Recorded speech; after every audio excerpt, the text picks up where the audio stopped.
Welcome to Pod Band Pipecast, the premier pipe band podcast. Nice. Yay. 2 in a row. Yeah. All right, everybody, we are back here talking to Ryan Balchuck, who is, by the way, aside from being on the WUSPBA music board, he's also a valued Pod Band Pipecast listener. So, if you listen to our show and if you interact with us enough, you might even get to be on it. That's what you should take away from this. So we're going to talk today about decisions. So, and let's back up a little bit, because first of all, if you didn't listen to the last episode, go listen to it, because there's a lot of good stuff there. But we talked about the music board, kind of some of the things that it does, and now we're going to talk about, like, a lot of people just know the music board from, like, just the grading decisions that are made, because, like, as a band or as a soloist, you get told, oh, the music board is putting you in this grade, or they're upgrading you, or they're downgrading you, whatever, and they do more things than that. So our first, and we'll talk about that also, but our first question specifically deals with what people expect or what people know about the music board. So without further ado, what is one thing or a couple of things people might not know about the music board or how it operates?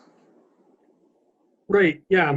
I think the main thing that people need to know is that it's not, we just pick the top tier player, like every open championship player or grade 2 band, or so it's not loaded by Prince Charles, Wasatch, and the LA Scots, right? The guys from grade 2 or even grade 1 level, right?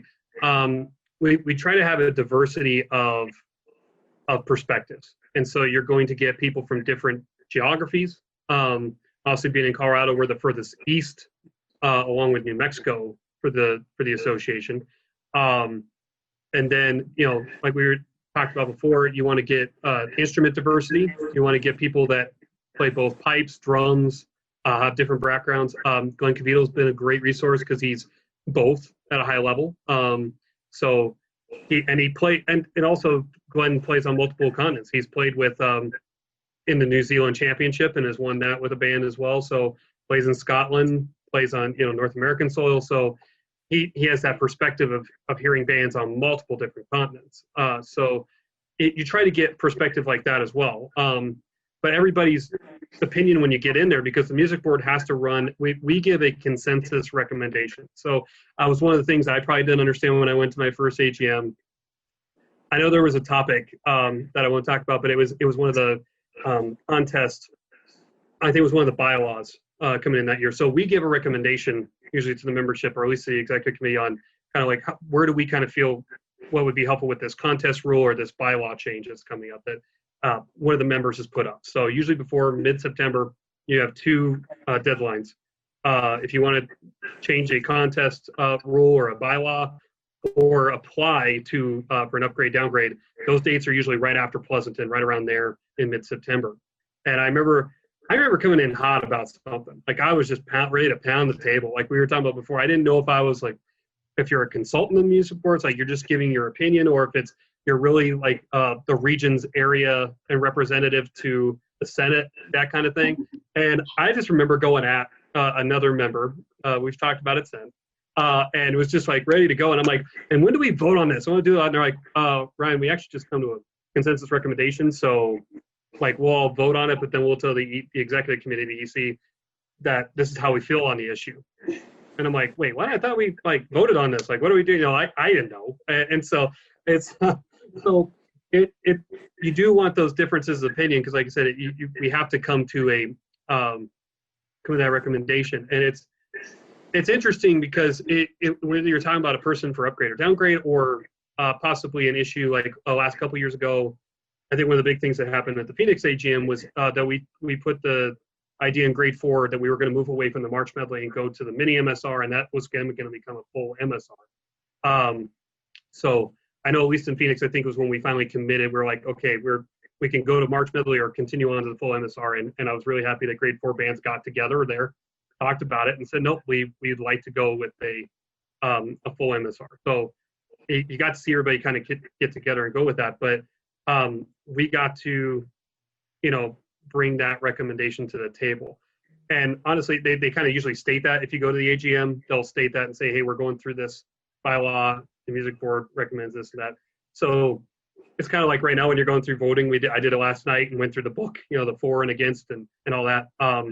But so people can listen to it, not, and tell us we're full of crap. It's fine with me. That's, that's part of the democratic process. But it's really, when it comes down to decisions and what we were talking about is, I think one of the important things that I'd like to get across is we try not to look at one games, one contest, one video online. So if your band puts videos online, don't be thinking like, oh no, Ryan's going to look at this and then it's going to sway as well. You want to see progression, right? If I watch the Queen Mary, it's February, everybody just got out of the holidays. I don't expect, Inverary to come walking out of a grade 30 circle. Like that's not what it's like, right? You want to see progression. You want to see people get better throughout the year. People do that. So I definitely remember my first grade 1 contest. I think I broke down, it was really windy. The drones actually came off my shoulder. And I remember worrying about it because I was like, man, look at me. I went to grade 1 and I couldn't even keep my instrument afloat. Like I was, shaking and nervous. And I had to realize that it's I think one of my instructors, my pipe major now, Jamie Couple, said, was trying to convince me when I was in high school, I was in basketball and it was all about competition, right? You're the person you're going against. And he had to relate to me that piping in general is more like golf, right? You're playing the field and then we'll kind of see how everybody ends up, right? You're not playing a medley that somebody else picked, right? You guys, we get to pick the medley we pick as a band and all that, unless you're in grade 1, right? And then they'll select it out of the hat. But it's not like somebody's throwing us a curveball, a question we didn't know. So it's, I like to see, and the rest of the music board as well, likes to see that trend. How is somebody going throughout the year? So if you have a bad contest and you happen to get a bad mark or something like that, or you don't place, that's not that crucial. I think it's really, we're trying to find a competitive balance is what we're told to do. And so we have to look at a couple different things. Either we listen to a bunch of contests and I try to get an idea of what is what is the grade 2 standard in the world, right? Which has obviously gotten better and better. It seems like as grade 1 bands have kind of fallen and coming into the grade, we had a couple grade 3 bands coming up. I think that the quality of grade 2 around the world has obviously gotten better from when we got in there in grade 2 as Queen City, right? It was clear the grade had kind of gotten better. So you have those kind of things, but a NAPABA, the Association of North American Pipe Band Associations, that's their idea. They want consistency across the board, and they did put out, I think we're going to put it on the website soon, the rubrics that they came out for just in general the public, as a soloist or a band member. If I'm a grade 3 soloist, what's kind of expected of me?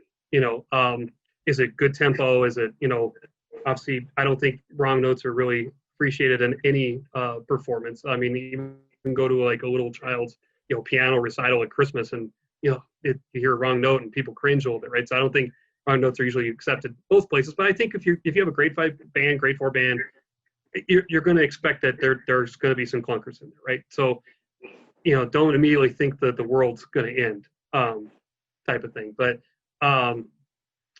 one of the things I think that I want to bring up is the music board, as we get into these decisions, we really have the ability to say upgrade, downgrade, or stay in grade. If you get any other deal, like, I think one of the good things our executive committee has kind of done is listen to in the appeal process, and we'll get into that. If something's happening with the band, like a good example is Wasatch District, I can't remember. It was Andrew Morrill, so I can't remember if he was with Utah at the time. But a lot of his band had kind of left, and so his band wasn't as good for a year. And he came, he said, hey, I had to talk to the music board and say, hey, most of my good players are out on mission this year. They'll be back next year. I'll take whatever happens, right, at that point. So there's things that happen that we honestly don't know about. A spreadsheet is not going to tell us. And like I said, I'd rather be told I'm wrong and let's get a decision right. But like I said, when things come in at the AGM, I know we were talking about before, we try to wait till it's usually right around Moab or something like that. It just seems like all that information hits at one time. So I would rather people, not think we're out to get them per se, and just think maybe they just don't have all the information they need. And I know that can go both ways, right? The respect on both sides, but that we need to know and try and make those phone calls, and we're trying. But it's I think that's key. I think when you get that, and I know every single one of us that's on the music board has been upgraded or downgraded at one point in time. So I do want to bring that up. That's one of the fun jokes I always say is at the music board. Like, we always seem to get the angry looks when downgrades come around, but I never get a high five or a hug when upgrades come around. So we could work on that. Right now, like maybe some just elbow bumps or whatever. Yeah. Type of thing. But yeah, I always laugh that it seems like BJ Gunn, the grading chair, who obviously takes our front and center, he's the face of our group there for that, seems to take a lot of heat at any games, right? Or anything like that. It's like, but yeah, every once in a while, maybe just throw a bone there, be like, thanks for that upgrade. So if you've been upgraded, come on, show some love. What are you doing? Yeah. No, I think that's something that people don't think of, is like people like you said, making decisions.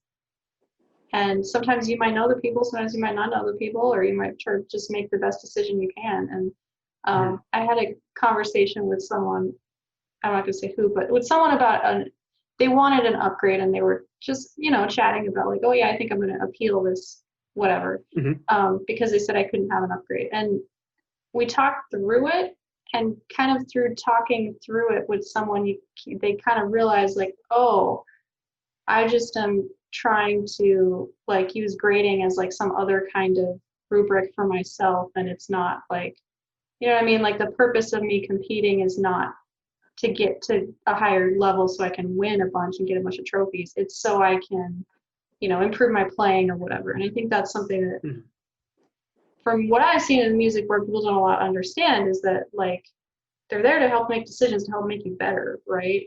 It's not like Ryan is out to be like, oh, I want you to stay in this grade because I don't like you, and like try to make you better, right? Right.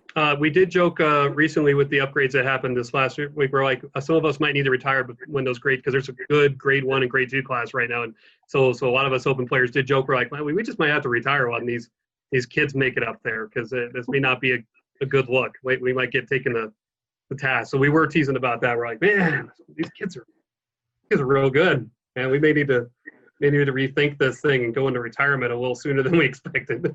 Yeah. Or wait for them to get to college and go maybe somewhere else or something like that. Just kind of wait till they become real adults too and have a ton of stuff on their plates. But for right now, man, they're legit. Our grade 1 class, especially in solos, is really, really good. They're out to win. That's what they're doing. They're doing it. They're gonna beat each other up. So so we've talked about, like, you want to see progression through the season. What about when a new band is formed or a new soloist joins? How do you determine what their grade is, how that is assigned? Right. Inevitably, I think the idea is you kind of look to the lower grades as initial part, right? They'll either go into for a soloist if it's a brand new soloist, because grade 4 is a pretty wide grade for soloists. Sorry, it's you've got the people that are just brand new, just started playing, right? You got the people that are kind of in the middle, and then you've got the people that obviously are starting to, I think, become more of a competent player, understand their instrument, get more control of themselves and their instrument, and they're starting to go to grade 3. So if you look at grade 4, there's actually a wide range in grade 4 type of thing.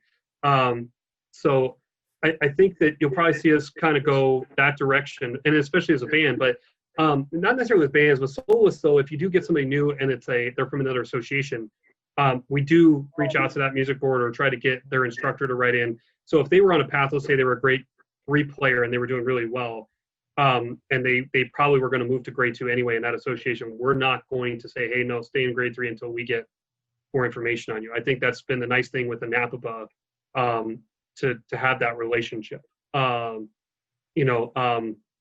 Because like I said, I got to sit at the table with them at Winter Storm. We were able to, and Ken's other ones dealt with a lot of them as well. You're able to email, Ontario or BC or WUSPBA and ask them, hey, what do you guys kind of think on this issue, or are you doing with this right now? And so you're able to get that feedback across associations as well, and trying to find kind of that balance. But like I said, if it's somebody that's transferring in, we'll work with them on that. That's not we're not going to hold them back for that reason. But the story I was going to say was for Queen City, we had the players. A lot of us had come from Car to Sky, which had been a grade 3 band when it folded, and we kind of talked about it and said, well, we really don't feel like we want to go into grade 4. And so we tried to show through your roster, so you can show more playing experience or try to talk through there. But we took kind of an unorthodox approach and didn't compete in grade 4 at all. We went ahead and critiqued that season, and we played both of our sets each day so we could get the most reps out of it as possible. But the judges then would write their thoughts almost like on a separate score sheet and say, this is where I feel where they're going. So like at Estes Park, we had Ken Eller. We had people that, fortunately have a world view, and they were able to say, you know what, hey, they're struggling like this, but every newly formed band has this. But they gave us a list of things to work on. And like we talked about that progression. But one of the key things I want to bring up is by not participating in grade 4, we got no travel money or no prize money or any prize money. That was not part of the deal. Like we knew that we wanted to commit to that critique and to see where the music board and the executive committee would place it. So we did inevitably get into grade 3. Like I said, it was a mix of judges from both sides, of people like, nope, I don't think so, and people that did. So your borderline decisions are always going to be, I think, tough type thing. But like I said, that was one thing we did to try to show we were a grade 3 band versus just going into grade 4 and possibly, taking the season. That was just kind of the approach we decided to take. I think there's benefits to both, right? To playing in grade 4 and getting that. And right now, grade 4 has an MSR. At that point, grade 4 had a March medley, and I think that was part of our decision was, if we're going to go into grade 3, we're going to play an MSR. We want to start with an MSR right off the bat. So we want to show we're part of the grade, right? Not that we're good enough to get to the grade. You want to show that you belong there. Because I think inevitably when you're moving a band or a soloist up, you want them to be not barely in the grade. You want them to be at least in the middle of the grade, right? So they can have some of those falters and then go from there. But you don't want somebody, obviously, that right off the bat is looking at, struggling and so, and then they're wondering why they even did it and start to lose confidence, right? You want somebody that's like, yeah, I'm all about this, and they're able to go at it right away. So yeah, like I said, that's probably a story that most people don't know about for us for Queen City. That's kind of how we decided to do it. I don't think it's something that every band needs to do. It's certainly not the case, but there's some options as you go. Yeah. And I think that's, sorry, were you going to say something? I did have a question. Do you think it was harder to get into grade 3 doing it, or it would have been harder to get into grade 3 had you started in grade 4? Or why would you choose not to get prize money and sweep the season? I think, like I said, being an engineer, I'm not really a good physics guy actually, but I think there's always that inertia, right? And I think we were kind of wondering, okay, if we have one good season, does the music board or other people in general think, well, they're good, but are they that good type of thing, right? So I think we really did were concerned about, even if we came out and did well in grade 4, our goal was to get up to grade 3.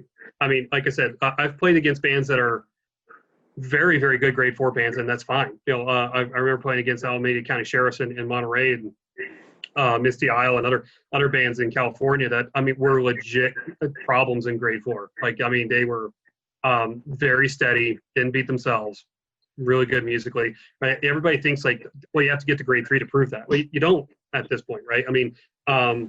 It's always good to improve and to do that, but I think we were concerned about, and if we just stay in grade 4, was there that possibility we'd be in grade 4 the next year? So I think we thought, just together as a group, we're like, okay, if we take this shot, this might be our best shot to kind of escape the gravitational pull of grade 4, if you want to kind of put it that way. So, but like I said, I think it really did come down to what our decision was. The MSR at that point was in grade 3, and the March medley was in grade 4. So if we kind of did well with that, people could still say, well, we don't really know how good they are at the MSR yet, type of thing. So I think that was, I think that's probably what really came down to our decision at that point.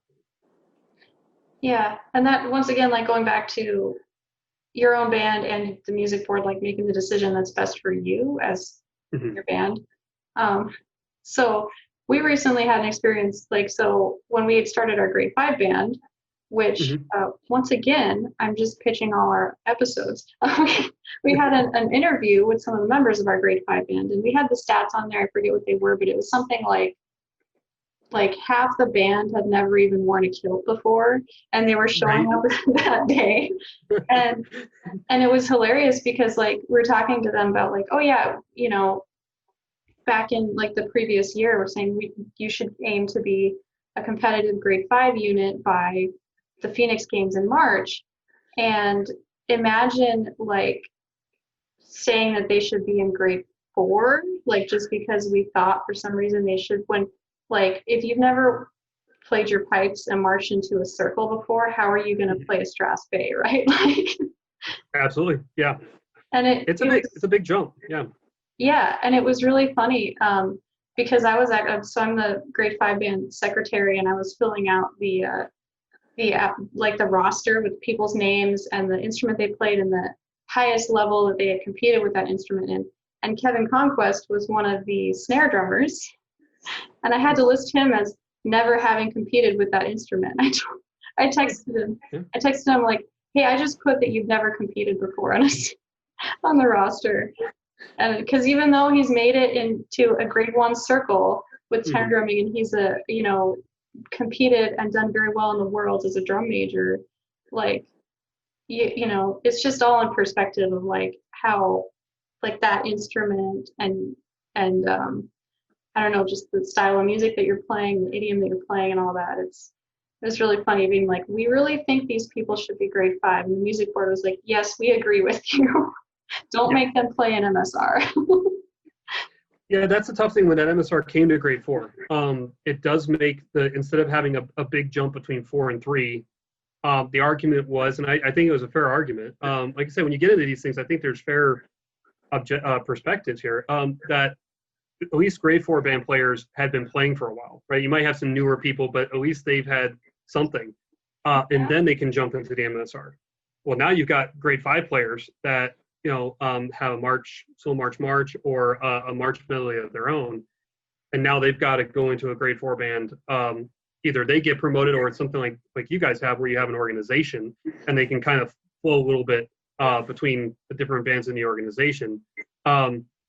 That jump from grade 5 to grade 4 is significant. It's actually the one that tells you how long I've been doing it. That was kind of my struggle getting into the competition circle when I was younger, was because to go into an MSR, a 4-part, of each of those tunes, it's different, especially the Strasberg, right? I think marches and all that are pretty, people, once you do a couple parades and things like that, you can kind of get, I know the competition 2/4 has more to it, but it's, the Strasberg is, we don't have anything like that on the radio. Like I'll pitched out to Jamie again. Jamie was telling me that, his sister was a premier Highland dancer, both his parents were Scottish. Like he grew up always hearing that music in the house, right? He's never not known how Strasberg goes. So, whereas for us, like I said, I've been from Pueblo in having those different mixes of from a steel mill.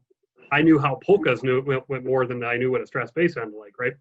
Because you'd be at your church festival or something like that, and they would always have an accordion player or something like that. So you didn't have the accordion player playing for a Highland dancer or even Irish step dancer. So it's, I think reels and a couple of things are more approachable, but Strasbergs definitely are tricky. I think that's really the barrier to people. If you can kind of get that idea and you start to get that concept, then besides P-Rock, I don't know if there's that much else that's really kind of different musically for you after that, right? You're just getting better at different tune types. But yeah, I would say probably the biggest struggle we see is obviously the approachability of the Strasberg. Yeah, dang Strasbergs.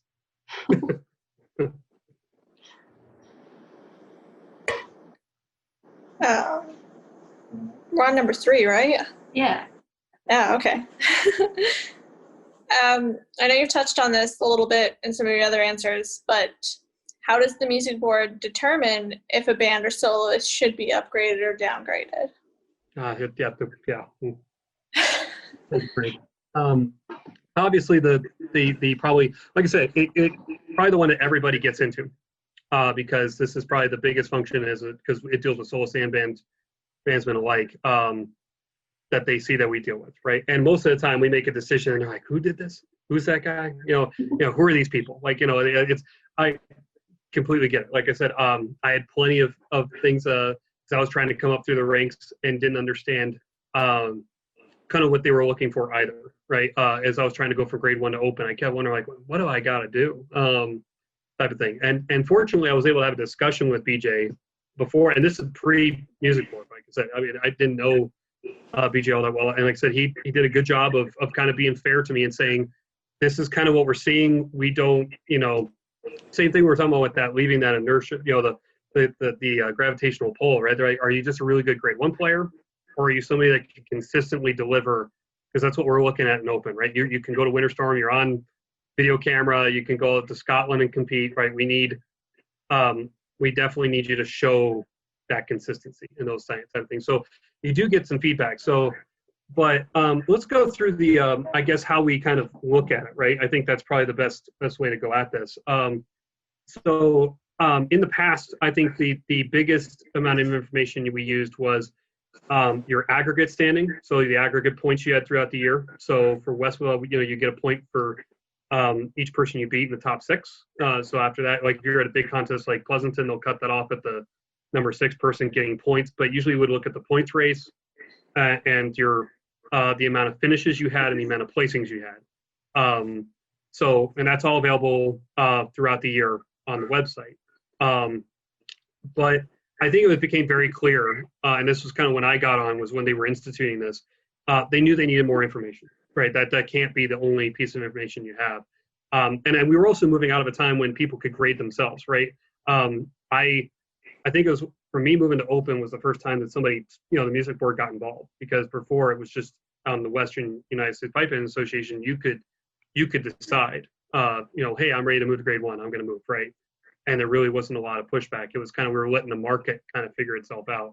Well, like I said, then it kind of came in, we need to have a little bit more competitive balance. We need to see where people actually kind of fit. And it did, there was some turbulence, obviously, as you go through trying to sort where people fit. So the next pieces we use is a lot of people look at it as the competitor performance level, the CPL that's at the bottom of your sheet. And for people that have not seen it yet, it's 5 tiers for the judge to pick. So you have your 1 is the lowest, and so you're in the low, below. You play below grade level that day. I've gotten some of those in open, so it's it was from a Scottish judge at Pleasanton. It was not a great feeling, but it, like I said, I'm still in open. It was part of the trend, right? It was that one bad day, and then 2 is lower quartile, so you're still in the grade. You're just lower quartile. 3rd is at grade level, and then on the other side it's just the opposite. You're at the upper quartile of the grade, and then 5 you played above grade level. One of the things to say is a 1 and a 5 doesn't necessarily move you either way. So one of the other, so you could have a great, like I said, I had some great runs, and I was like, man, what do I got to do here? And sometimes it's hard to as judges to kind of go to that 5, right? You're not hitting the golden buzzer and sending somebody straight through, right? But I had a couple of judges say, I said, how will I know? And they're like, oh, you'll know. And I definitely had last year. I had a couple of people that definitely wowed me, and I'm like, nope, you're ready from grade 3 to grade 2. I was like, that's fine. But the judges at the end of your contest have for solos a white sheet, and for bands it's a blue sheet. And they ask that question, and it says, were there any performances today that make you feel like a person or a band should go up or down, right? Upgrade or downgrade. And so those do get looked at. If we see our judges as well, but I mean, you get to see people from other things. If you start seeing multiple people on that blue sheet, for example, for a band, hey, this band needs to go up. They're going to get attention. I believe that's another column in our spreadsheet. So we do see that, because most likely a lot of us, like I said, on the music board are actually active players. We're not retirees. So we're probably playing, right? So I may not get to hear the grade 4 contest because I'm getting ready for my event, or it's coming up type of thing. So we really do lean on the impact that the judges have because they got to hear everybody that day. And where does that come from? So that's a key as well. That's part of the information we get. We do have people that if they didn't make it the year before, they're kind of on a watch list. So I have been part of those discussions at the end of a games where we'll get the judges off to the side while everybody else is getting ready for mass bands, and we'll just say, hey, was there a performance set today that you really enjoyed? Like, who was that? Or was it, what band, what player? And you would think like, oh, it'd be immediately like, oh, the grade ones were great. They'll be like, you know what, my favorite class today was grade 3. I really think so and so really showed well. And I'm like, well, did you put that on your blue sheet or white sheet? And if they say no, then we'll write that name down so we still get that feedback. So but there's other people. You listen to your branch people that are there. They're going to be at every games that we're not. Obviously, like I said, I'm not traveling as much anymore. I'm in open, and there's just not as many open contests. Type of thing. Right now, there's no contest, right? But even when I went into open, I went to a lot more games as a grade 1 soloist because there was more opportunities, and so I don't get to hear everybody anymore. So it's you're definitely if somebody comes up, let's say somebody in your branch comes up and says, hey, we're really thinking this person's doing well, they're really starting to get on track. That's information we'll take in. I mean, it's definitely doing that. Instructors are a little hard in a sense, and I think you guys can understand that because I don't think I've ever gotten a letter from an instructor that says their person was terrible. So but I've been very appreciative if you're an instructor and you're like, hey, my from grade 4 to grade 3, for example, right? This person struggles with this and this, but I really think they've made strides in this area, do all that. Like if you give us some things, because we're all teachers as well, that we can see that person is getting to be a competent player and we can put them in grade 3 with confidence, then great. So that helps too. I mean, it's just, if you just say they're the best ever and that doesn't really help us a whole lot, right? Type of thing. That doesn't give a lot of information. So, but so at the end, I guess one of the things that we get through all this information, we kind of talk to instructors, we talk to different bandmates that are there, because like I said, in AGM, you get people from all over, and we can pull them into the room. Yeah, it's not the principal's office, right? We can say, hey, have you Jamie? I think last year in Sacramento, we brought him in and said, hey, we've got this person that you gave 2 5s to, but you didn't put him on the white sheet in Albuquerque.